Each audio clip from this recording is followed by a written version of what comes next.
Bora mergulhar nisso? Vamos voltar no tempo, mas muito tempo mesmo. Imagina as ruas da antiga Babilônia, a cidade mais rica do mundo. Pois é, lá foi criado um código financeiro. E o mais incrível de tudo, esse código, essas regrinhas super simples, continuam funcionando perfeitamente para a nossa carteira hoje em dia. E essa é a grande sacada, né? Antes da gente pensar em economias de países, em coisas gigantescas, a sabedoria da Babilônia já ensinava: tudo começa com cada um de nós. A riqueza de uma sociedade, no fim das contas, é construída em cima do sucesso financeiro de cada pessoa. Essa pergunta, hein? Parece que atravessa os séculos. E era exatamente o que Bansir, um fabricante de carruagens lá da Babilônia, estava se perguntando. Imagina a cena. Ele lá, desanimado, olhando para sua oficina, sentindo aquele sol forte e sem entender por que, mesmo trabalhando tanto, a despensa estava quase vazia e a bolsa leve. É uma frustração que muita gente conhece, não é verdade? Mas, para todo grande problema, sempre existe uma solução. E na Babilônia, essa solução tinha nome: Arcade. E o mais interessante, ele não nasceu em berço de ouro, não. Arcade era um cidadão comum que descobriu o segredo, um verdadeiro código para a riqueza, e se tornou a pessoa mais rica de toda a cidade. E o melhor, ele estava disposto a ensinar. E aqui a gente chega na primeira e talvez a mais fundamental regra do código de Arcade: pague-se primeiro. Parece simples, mas na verdade é uma virada de chave gigantesca na nossa mente. Uma mudança tão profunda que, olha, a maioria das pessoas passa a vida inteira sem conseguir fazer isso de verdade. A instrução de Arcade era cristalina. Para cada 10 moedas que entram na sua bolsa, apenas 9 podem ser usadas para os gastos. Uma moeda, ou seja, 10% de tudo que se ganha, deve ser sua para guardar. Agora, o que é genial nessa frase é a profundidade dela. Arcade aprendeu com o mentor dele, Algamish, que a gente paga o padeiro, o sapateiro, paga todo mundo, menos a nós mesmos. Guardar essa 10ª parte não é só economizar, sabe? É declarar que uma parte do seu trabalho pertence ao seu futuro. Claro, para conseguir guardar esses 10%, tem que rolar um controle de gastos.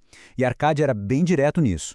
Não confunda suas despesas necessárias com seus desejos. O orçamento do mês, as contas, tudo tem que caber nos 90% que sobram. Aquela 10ª parte é intocável, sagrada. E isso aqui ilustra o poder psicológico por trás desse hábito.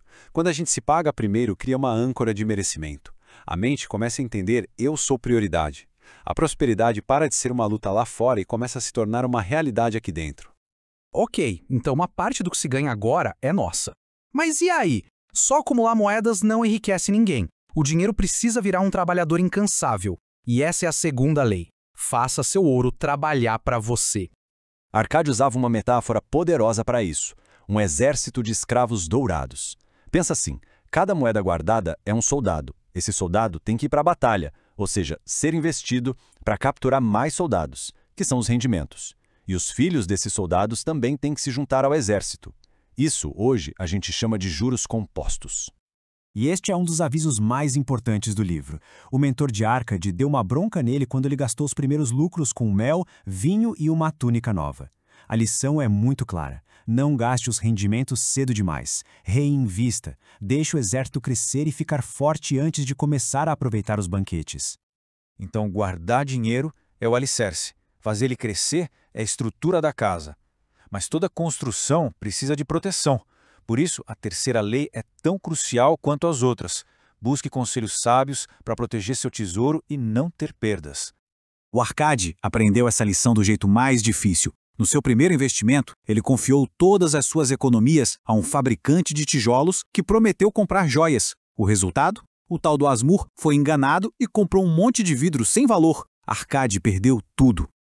Então, o ponto é este, bem direto. Não se pergunta a um fabricante de tijolos sobre joias. É preciso buscar conselhos de pessoas com experiência comprovada na área em que se quer investir. Quer saber sobre pão? Pergunte ao padeiro. Parece óbvio, né? Mas é um erro que custa fortunas até hoje. Tudo bem. Essas histórias da Babilônia são fantásticas. Mas como é que elas se aplicam diretamente no nosso mundo de hoje? Com aplicativos de banco, com investimentos digitais? A tradução é surpreendentemente direta. Vamos traduzir esses princípios para o nosso dia a dia. Uma parte de tudo que você ganha é sua para guardar, vira uma transferência automática de 10% assim que o salário cai na conta. Faça seu ouro se multiplicar significa investir em ativos que geram juros compostos.